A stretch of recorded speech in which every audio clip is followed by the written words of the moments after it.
या न्यूज बुलेटिनचे सहप्रायोजक आहेत गोकुळ.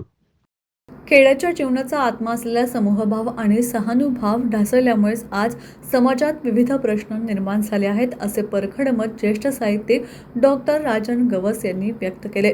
शाहूस्मारक भवन येथे लोकमतचे ज्येष्ठ पत्रकार विश्वास सावित्री शामराव पाटील लिखित फेरा जन्म मृत्यूचा या पुस्तकाच्या प्रकाशन प्रसंगी ते बोलत होते. कार्यक्रमाच्या अध्यक्षस्थानी ज्येष्ठ संपादक डॉक्टर वसंत भोसले होते. डॉक्टर गवस म्हणाले की निसर्गाचे सानिध्य, माणूस, पशुपक्षी यांचे सह अस्तित्व आणि समूहभाव यावर खेडे उभे राहिले. मात्र इंग्रजी शिक्षणातून तयार झालेला नवमाध्यम वर्ग या जीवन तत्वांपासून दूर गेला. आतला बाहेरचा गाववाडा न समजल्याने संवेदनशून्यता वाढली आहे आणि त्यातून सामाजिक ताणतणाव निर्माण झाले. गाव हा एक समूह असून सर्वांचे जगणे महत्त्वाचे ही भावना कमी होत चालली आहे, अशी खंत त्यांनी व्यक्त केली. डॉक्टर वसंत भोसले यांनी माध्यमांची भूमिका विशद करताना समाजातील बदल मांडण्याबरोबरच योग्य दिशा देण्याची जबाबदारी माध्यमांची असल्याचं सांगितलं.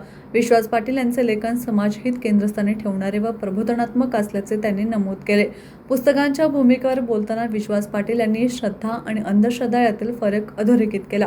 कर्मकांड, ढोंगीपणा आणि खोटी प्रतिष्ठा यावर नेमके भाष्य करत समाजातील चांगुलपणा आणि बदलाची आशा या पुस्तकातून मांडल्याचं त्यांनी सांगितलं. कार्यक्रमास लोकमतचे कार्यकारी संपादक सचिन जवळकोटे, प्रकाशक भाग्यश्री पाटील कासोटे यांच्यासह विविध क्षेत्रातील मान्यवर मोठ्या संख्येने उपस्थित होते.